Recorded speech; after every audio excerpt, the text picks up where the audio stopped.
আসসালামু আলাইকুম এভরিওয়ান, শুভ সন্ধ্যা। এখন প্রায় সন্ধ্যার সময়, এখন বাজে 5টা 45 মিনিট।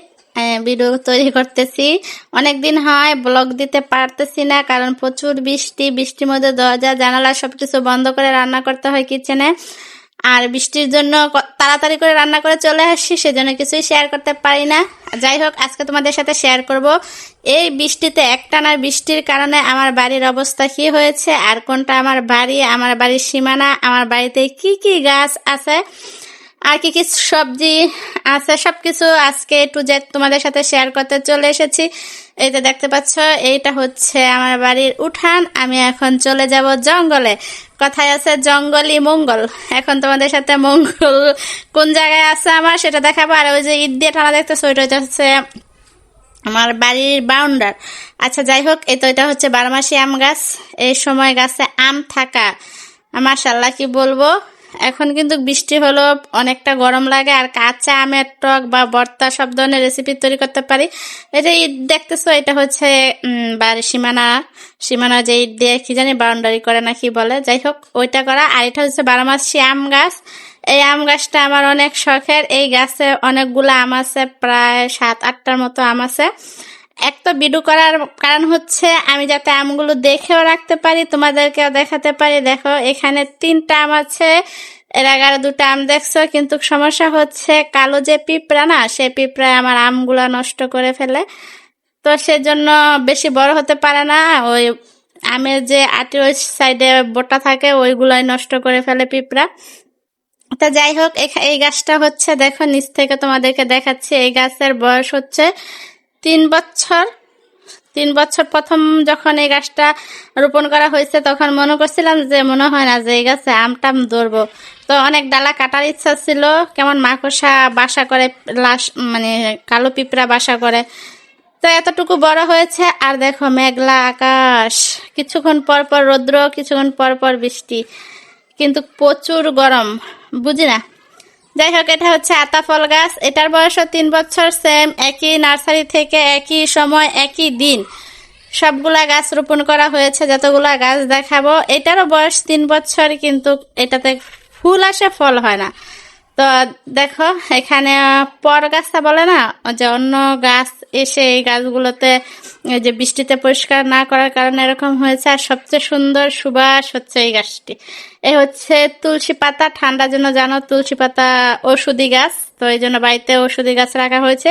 এই গাছের সামনে দিয়ে যখন যাই, প্রচুর গ্রান, মনে হয় যে গ্রানে শরীর থেকে যত ঠান্ডা কফ কাশ আছে বের হয়ে যাবে, এত সুন্দর একটা সুবাস। তারপরে আছে বেল গাছ। এটা হচ্ছে কদবেল যে বলা হয়, সে কদবেল গাছ। এটার বয়সও 3 বছর। এটাতে প্রথম বছর একটু ফুল দেখেছিলাম ছোট ছোট, কিন্তু মোটামুটি গাছটা একটু মোটা হয়েছে, কিন্তু কোনো ফলের কিছু দেখছি না। আর দেখো, উপরে হচ্ছে এইগুলো হচ্ছে বড় বড় কাঁঠাল গাছ। আর আকাশ, বিশাল আকাশ, আকাশের মতো উধার। আমার মনটা এত বড়। মেঘলা আকাশ দেখতে খুবই সুন্দর। হঠাৎ করে বৃষ্টি দেখা যায়, আবার দেখা যায় যে না, সূর্য দেখা যাচ্ছে। এখন কিন্তু মাগরিবের আজানের সময় হয় নাই, মাগরিবের আজানও দেয় না। দেখো, যে ঝিরিঝিরি বৃষ্টি পড়তেছে। আমি বৃষ্টিতে ভিজে তোমাদের সাথে ভিডিও তৈরি করছি। আমার মেয়ে আর বাড়ির আশপাশে যত বাচ্চারা আছে, সবাই বৃষ্টির মধ্যে দৌড়াদৌড়ি লাফালাফি করতেছে, খেলা করতেছে। এই হচ্ছে আমার বাড়ির অবস্থা। আর দেখো, এই যে এটা হচ্ছে বাড়ির উঠান, পুকুর। এখানে হচ্ছে গর্ত, এখানে পানি জমে থাকে। বৃষ্টি আসলে হাঁটু পর্যন্ত পানি হয়। এই সীমানা থেকে ওই যে গড় পর্যন্ত পুরোটাই সীমানা। আর এই হচ্ছে জঙ্গল। এটা হচ্ছে ঘাস হয়ে আছে। এই ঘাসের উপর দিয়ে আমি তোমাদেরকে আমার ফলের গাছগুলা দেখালাম। তো ফলের গাছের মধ্যে শুধু আমটাই এখন আছে বর্তমানে। আর এই গাছটা হচ্ছে লাল কচু, যে কচু শাক অনেকে পছন্দ করে না, অনেক লম্বা একটা বড় ডাটলা কচু হয়। এটা হচ্ছে সে জাতের কচু। যদি পানিতে হতো তাহলে কিন্তু এটা বড় একটা ডাট হয়, ইলিশ মাছ দিয়ে চাক করে ভেজে যে খাওয়া হয়, যে ওই ধরনের কচু। এখন এত বেশি বড় হয় না। ছোট থাকতে আমি কেটে এই কচুটা শাক রান্না করে খাই। এটা কিন্তু শরীরে রক্ত উৎপাদন করতে খুবই উপকারে আসে, আর ডাক্তাররাও কচু খেতে বলে। তো কার যদি খেতে ইচ্ছা করে অবশ্যই কমেন্ট করে জানাবা। আর ভিডিওটা ভালো লাগলে অবশ্যই চ্যানেলটা সাবস্ক্রাইব করে দিও। আর এখন তোমাদেরকে নিয়ে যাব আমার আসছি ক্ষেত দেখানোর জন্য। এই তো এই গাছটাকে দেখতে পাচ্ছ, এটা হচ্ছে আমাদের এখানে বলে কি বলে মেষ্টা চুর পাতা বা চুকা পাতা, আর এটা হচ্ছে কালো মরিচ, কালো এক ধরনের মরিচ আছে না ওইটা। আর এখানে হচ্ছে কলমি, এগুলো আমি নিজ হাতে রোপণ করেছি।